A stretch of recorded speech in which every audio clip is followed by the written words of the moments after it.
Incredibles, Disney, Pixar, Incredibles 2, babysitting mode. Okay.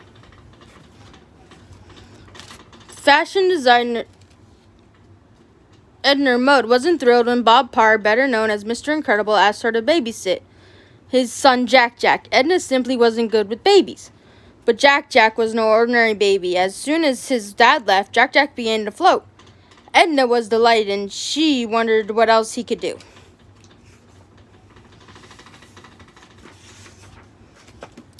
Edna knew that each superhero was unique, but there was something extra special about little Jack Jack. She wanted to observe him and take notes for his next supersuit design. Where was her sketchbook? There was no time to find it. Jack Jack was on the move. Edna was thrilled to see Jack Jack walk right through a wall. "You're amazing, darling." The little boy couldn't be stopped. He continued to phase in and out of the walls as he floated down the hallway. Suddenly, Jack Jack disappeared. Where in the world can that little boy be? Edna wondered as she searched. "I simply must put a tracking device in his next supersuit. Come out, darling." Finally, Edna found Jack Jack downstairs near her lab. The super baby smiled and pointed at his new discovery. Flashing lights on the wall, Jack Jack had found the security system to Edna's testing room. The alarm began to beep. In the blink of an eye, Jack Jack morphed into a pint-sized Edna. The alarm stopped. Edna Mode access granted.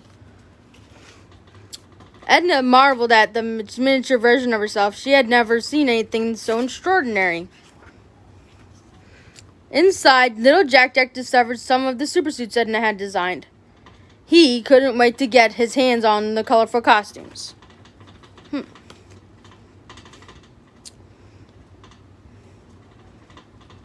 Jack Jack tried on the bits and pieces of many different costumes. He even fashioned a cape for himself.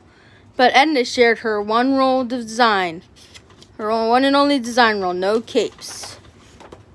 Jack Jack loved the cape he had created and didn't want to take it off.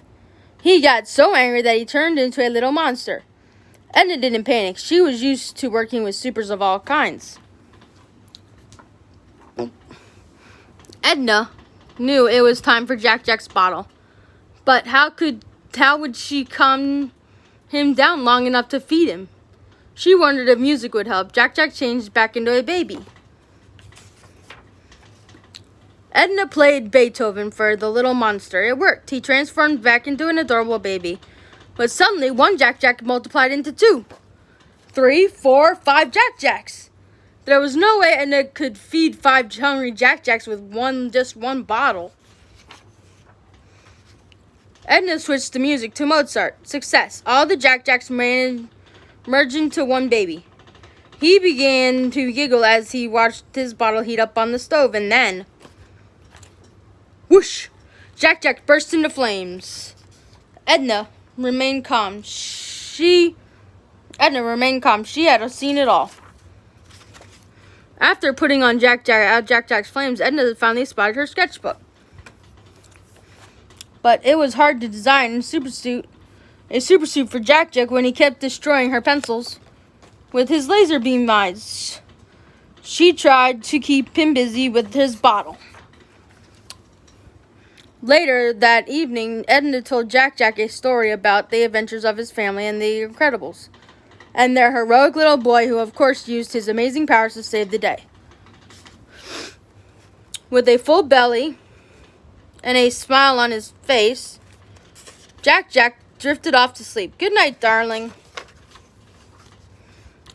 When Bob arrived the next morning to pick up Jack Jack, he asked Edna, "How much do I owe you?" "Babysitting this one," said Edna. "I do it for free, darling."